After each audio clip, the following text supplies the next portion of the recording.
మనం చాలాసార్లు ఒక తీర్మానం తీసుకుంటాం. ఇలా బ్రతకాలి, ఇలా ఉండాలి. ఈ సెప్టెంబర్ మాసం అంతా స్తుతించే మాసంగా ఉండాలి. ఈ యొక్క సెప్టెంబర్ మాసం అంతా కూడా దేవుని సంతోషపెట్టే మాసంగా ఉండాలి.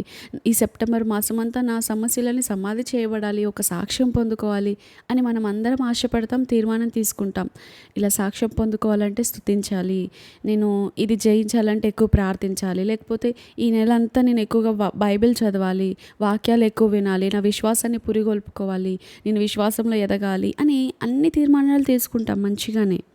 కానీ దాని ముందు ఎదురయ్యే యుద్ధాన్ని చూసి, పోరాటాన్ని చూసి, పరిస్థితులను చూసి, ప్రతికూలంగా ఉన్నటువంటి వాటిని చూసి వెంటనే మరలా వెనక్కి వెళ్ళిపోతూ ఉంటాం చాలాసార్లు. ఎంత వేగంగా ముందుకు దూసుకొని వస్తామో అంతే వేగంగా మరలా తిరిగి వెనక్కి వెళ్ళిపోతూ ఉంటాము చాలాసార్లు. అపవాది మన ముందు పెట్టిన వాటిని చూసి భయపడి వెంటనే అమ్మో, ఈ భక్తి జీవితము కంటే మునుపు జీవితమే బాగా ఉంది కదా అని చాలామంది దేవుని మర్చిపోయి వాక్యాన్ని పక్కన పెట్టేసిన వారు కూడా చాలామంది ఉన్నారు. దేవునితో సహవాసం మానేస్తే దేవుడు నష్టపోడు, మనమే నష్టపోతాం. దేవుని వాక్యాన్ని ధ్యానించకపోతే దేవునికి ఏమవ్వదు, మనకే నష్టం కలుగుతుంది, మన ఆత్మీయ చనిపోతుంది. ఒకరోజు చేయకపోతే ఏమవుతుందిలే, ఒకరోజు చదవకపోతే ఏమవుతుందిలే అని చిన్నగా అలాగే నెగ్లెక్ట్ చేస్తే అది అలవాటుగా మారుతుంది. దేవుణ్ణి విడిచిపెడితే మనకు స్టార్టింగ్లో ఏం అనిపించకపోవచ్చు, ఏ నొప్పి, బాధ, వేదన, ఏ కృంగుదల ఏమి తెలియకపోవచ్చు. కానీ దేవుని విడిచిపెట్టడం వలన తర్వాత చూస్తే శ్రమలు విస్తరిస్తాయంట. అప్పుడు మనం ఎంత మొరపెట్టినా, ఎంత సహాయం కొరకు ఎంతమందిని ఆశ్రయించినా ఎక్కడి నుండి సహాయం కలగదు. అందుకే ఒకవేళ మీరు తప్పిపోయిన స్థితిలో ఉన్నట్లయితే, తొట్టిల్లిన స్థితిలో ఉంటే ప్రతికూల పరిస్థితులను చూసి భయపడకండి. వాటిని బట్టి దేవునికి దూరం అవుతే ఇంకా ప్రతికూల పరిస్థితులు ఇంకా కఠినంగా మారతాయి. ఒకవేళ తొట్టిల్లిన స్థితిలో ఉంటే వెంటనే తిరిగి సరి చేసుకుందాం. మనం తీసుకునే తీర్మానాలను జ్ఞాపకం చేసుకుందాం. దాని ప్రకారం బ్రతకడానికి ముందుకు సాగుదాం.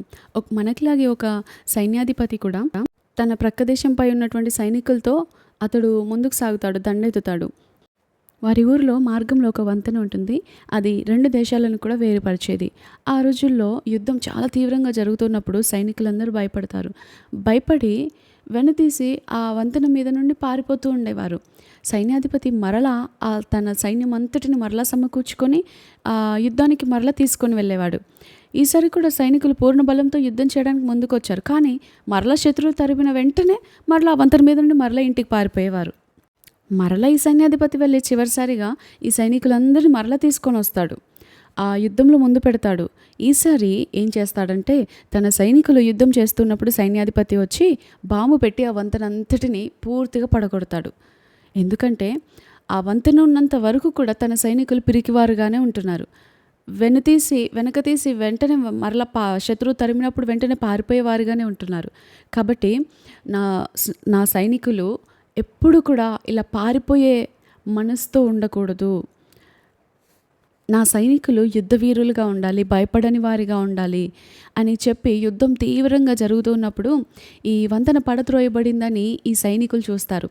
అమ్మో, ఇంకా వెనక్కి పారిపోదామంటే వంతెన లేదు, ముందు చూసినట్లయితే యుద్ధము, సరే మన ప్రాణాలైనా కాపాడుకోవడానికి యుద్ధం చేద్దాం రండ్రా అని వారందరూ దేవునిపైన ఆధారపడి దేవుని ఆశ్రయించి దేవుని సన్నిధిలో మొరపెట్టి ఒక నిమిషం అప్పుడు యుద్ధాన్ని ప్రారంభించినప్పుడు నిజంగా వారే గెలిచారు.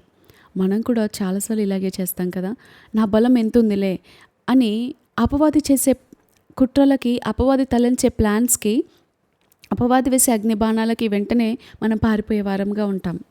నా బలం సరిపోదేమో, నేను ఏ పాటి దానని, ఏ పాటి వాడను, నా తలాంతులు ఏ పాటివి, నా కుటుంబం ఏ పాటిది అని మనం చాలాసార్లు బాధపడుతూ ఉంటాము.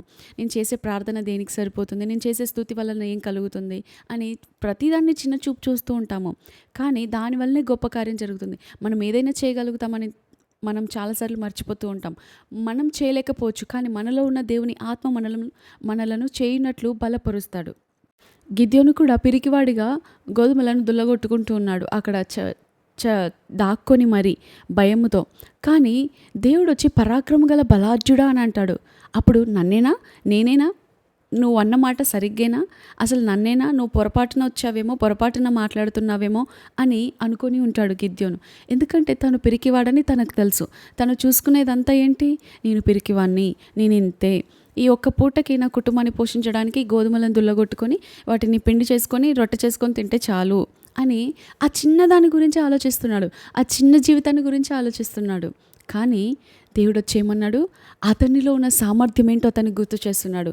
అయ్యా, నువ్వు పిరికివాడివి కాదయ్యా. ఒక పూట భోజనం కొరకు నువ్వు కష్టపడే స్థితి కొరకు నేను తయారు చేయలేదు. నువ్వు పరాక్రమం గల బలాఢ్యుడివి, నువ్వు గొప్ప నాయకుడివి, నువ్వు ఇశ్రాయేలు ప్రజలను రక్షించే గొప్ప వీరుడివి అని దేవుడు వచ్చి గుర్తు చేస్తూ ఉన్నాడు. మనం కూడా చాలాసార్లు ఇలాగే ప్రతిదీ చిన్న చూపు చూస్తూ ఉంటాం. ఏముందులే, మనం చేసే ప్రార్థనకి, స్తుతికి, వాక్యానికి, ఒప్పుకోలుకి, ఉదయం లేచి ప్రార్థించడం ఏ ఫలితం కనబడట్లేదు కదా. సో నేను చేయడం వల్ల ఏ ప్రయోజనం లేదు, దీనికి ఫలితం లేనప్పుడు నేను ఎందుకు చేయాలి అని చులకన చేస్తూ ఉంటాం. చాలాసార్లు మానేస్తూ ఉంటాము కూడా. ఒకవేళ దేవుడు కూడా గిద్యోను దగ్గరికి వచ్చి మాట్లాడినట్లుగా మన దగ్గరికి కూడా వచ్చి మాట్లాడితే ఎలా ఉంటుంది? అమ్మా, అయ్యా, నువ్వు చేసే స్తుతి చాలా చిన్నదనుకుంటున్నావా? దానికి వచ్చే ఫలితం ఏంటో తెలుసా? పునాదులు అదురుతాయి, మూయబడిన ద్వారాలు తెరవబడతాయి, నీ చుట్టూ ఉన్న వారి బంధకాలు కూడా తెగిపోతాయి, నువ్వు ఊహించిన కార్యాలు జరుగుతాయి అని చెప్తే ఎలా ఉంటుంది? అప్పుడు నమ్ముతాం కదా. అందుకే వాక్యంలో ఉంటుంది, చూసి నమ్మిన వారి కంటే కూడా చూడక నమ్మిన వారు ధన్యులంట. దేవుడు మనకు ప్రతిఫలం ఇవ్వకపోయినా కూడా దేవుడు గొప్పవాడు. తగిన సమయంలో ఆయన ఇస్తాడు, తగిన రీతిలో ఇస్తాడు, నిర్ణయ కాలంలో ఇస్తాడు అని ఎవరైతే రెగ్యులారిటీని మెయింటైన్ చేసుకుంటారో దేవుడు తప్పకుండా వారిని ఆశీర్వదిస్తాడు. దేవుడు తప్పకుండా వారిని హెచ్చిస్తాడు. అదే స్థితిలో విడిచిపెట్టాడు. ఇప్పుడు మీకు ప్రతిఫలం కనబడకపోవచ్చు, కానీ ఆ ఫలితం అంతా కూడా ఒకేసారి కలిసి వస్తుందేమో. పౌలు శీలలు బంధకాల్లో ఉన్నప్పుడు వారు చేసిన వెంటనే వారు ఫలితం చూడలేదు. రాత్రంతా దేవుని సన్నిధిలో ప్రార్థించారు, స్తుతించారు, సోకయ్యారు. ఆ రాత్రంతా దేవుని ప్రసన్నతను ఎప్పుడైతే అనుభవిస్తూ దేవుని సన్నిధిలో గడుపుతూ ఉన్నారో ఒక్కసారిగా అకస్మాత్తుగానే ఉంటుంది, సడన్లీ అని ఉంటుంది. ఆ రీతిగానే ఇంతవరకు మీరు చేస్తున్న స్తుతికి, ఉదయాన్నే లేచి చేస్తున్న మీ ప్రయాసకు, దేవుని కొరకు మీరు పడుతున్న పాటలకి అన్నిటికీ దేవుడు సడన్గా ఒకసారి ఇస్తాడు కార్యం. సడన్గా దేవుడు ఒక గొప్ప కార్యాన్ని జరిగిస్తాడు. అది మనం కూడా ఊహించినట్టుగానే జరుగుతుంది. అక్కడ పౌలు శీలలు ఆ రీతిగా దేవుడు విడుదలిస్తాడని వారు ఊహించలేదు. ఆ రీతిగా చుట్టూ ఉన్న వారి బంధకాలను కూడా విడిపిస్తాడని అసలు వారు ఊహించలేదు. కానీ దేవుడు ఏం చేస్తాడు? సడన్లీ, అకస్మాత్తుగానే దేవుడు మన జీవితంలో కూడా కార్యం జరిగించడానికి సమర్థుడై ఉన్నాడు. దేవుడు నిన్న నేడు నిరంతరం ఏకరీతిగా ఉన్నవాడు. పేతురు చెరసల్లో ఉన్నప్పుడు సంఘమంతా కలిసి ఏం చేశారు? ఐక్యతతో, ఏక మనసుతో వారు ప్రార్థిస్తుంటుండగా వారి ప్రార్థనకు జవాబుగా దేవుడు సడన్లీ అకస్మాత్తుగా పేతురు వచ్చి అక్కడ నిలబడ్డం మనం చూస్తాం.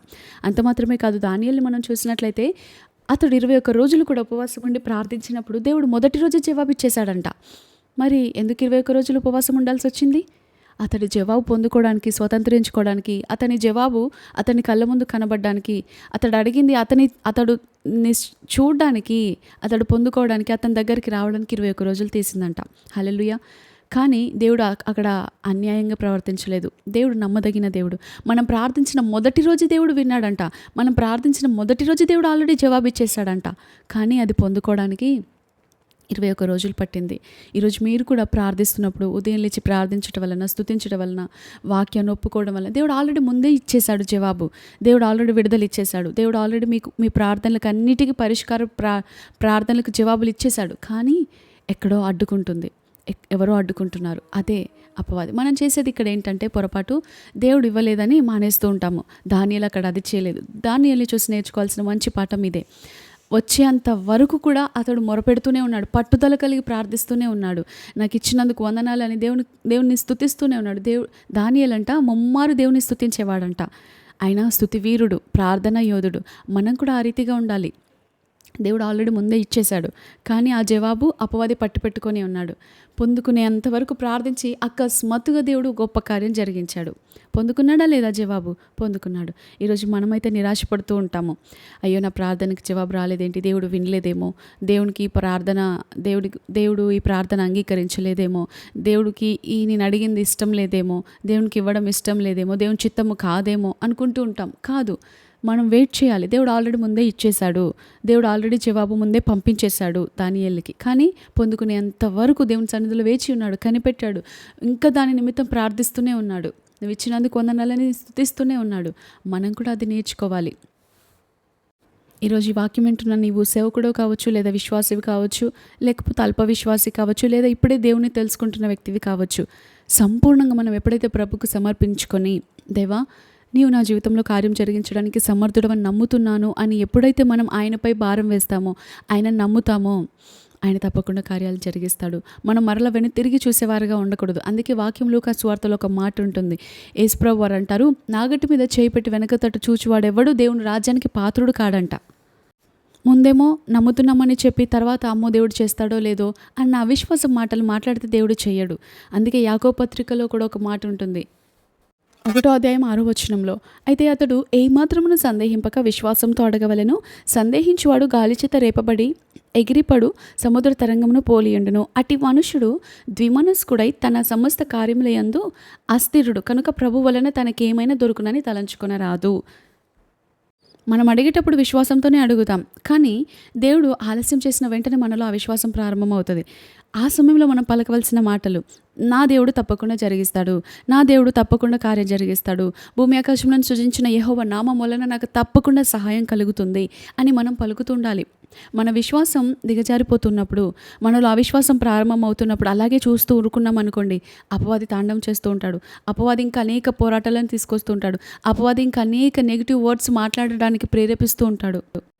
వాక్యమైనటువంటి దేవునికే శోధన అపవాది ద్వారా ఎదురైనప్పుడు, వాక్యాన్ని ఎత్తిపట్టి అపవాది శోధిస్తున్నప్పుడు మరలా తిరిగి ఏం చేశాడు యేసుప్రభు వారు? ఆయన వాక్యమే, ఆయన గొప్ప ప్రార్థన పరుడే, గొప్పగా ఉపవాసం ఉన్నాడు. అయినా కూడా ఏం చేశాడు? వాక్యంతోనే పోరాడాడు. ఈరోజు వాక్యం లేకుండా మనం ఏం చేయలేము. అపవాది ఒకవేళ వాక్యంతో పోరాడినా కూడా, అపవాది మన ఆలోచనల ద్వారా పోరాడినా కూడా, అపవాది ప్రతికూల పరిస్థితుల ద్వారా పోరాడినా కూడా, అపవాది రోగం ద్వారా మనల్ని పోరాడినా కూడా మనం ఏం చేయాలో తెలుసా? తిరిగి వాక్యంతో పోరాడగలుగుతాం. దేవుడు మనకిచ్చినటువంటి ఒక గొప్ప ఆయుధం వాక్యం.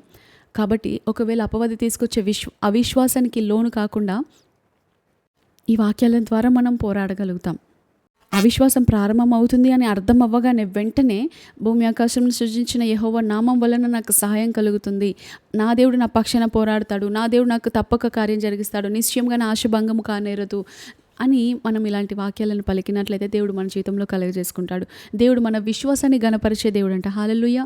మన విశ్వాసాన్ని కనబరుద్దాం, దేవుడిచ్చే కార్యాలను స్వతంత్రించుకుందాం, వెనుతిరిగి చూడక ముందుకే సాగుదాం, దేవుని నామాన్ని కనపరుద్దాం. అట్టి కృపభాగ్యం దేవుడు మనకు అనుగ్రహించి నడిపించును గాక. Amen. Thank you all. Praise the lord.